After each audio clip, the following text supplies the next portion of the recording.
Let's do a quick 3-minute overview or 45-second overview of securities laws.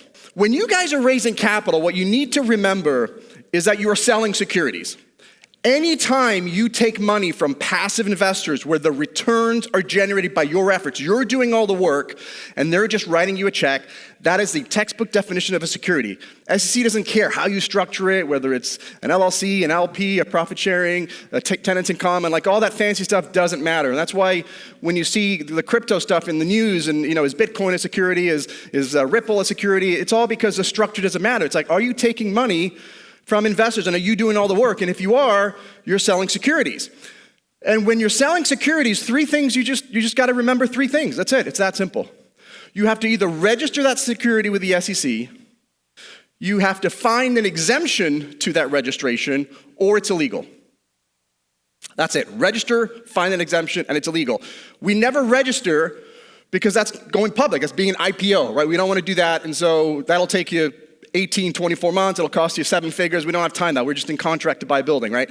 And obviously we don't want to do anything illegal or non-compliant, so we're always looking for an exemption. And what we're going to talk about today is the two most popular exemptions, which is 506B and 506C. There's a lot of other exemptions, but the reason why B and C are the most popular is because they are safe harbors.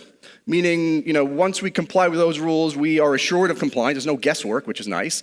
And then it preempts state law. Preemption is just a fancy way of saying we don't have to worry about the state securities laws. Can you imagine having to call an attorney in every single state that you're selling, that you have investors in, and having to go hire them and drafting your documents to make sure that they're compliant with those statutes plus the federal statute plus, it's a nightmare, right? So these preempted, and we don't worry about the states other than the anti-fraud provisions, which we're not going to have time to get into, but really we don't need to worry about them. So here's a summary of the B and C for those of you guys who, just as a refresher maybe, but most people use 506B because you can take a limited number of non-accredited investors. That's kind of the nice thing about a 506B. And you can take pictures. I'm going to make sure you guys get all these slides because there's some stuff that I put in detail and I want to make sure you guys get it. So I'll make sure you guys get the slides for this. But 506B means you can raise an unlimited amount of money, but you can take up to 35 non-accredited investors, which is really appealing to a lot of people.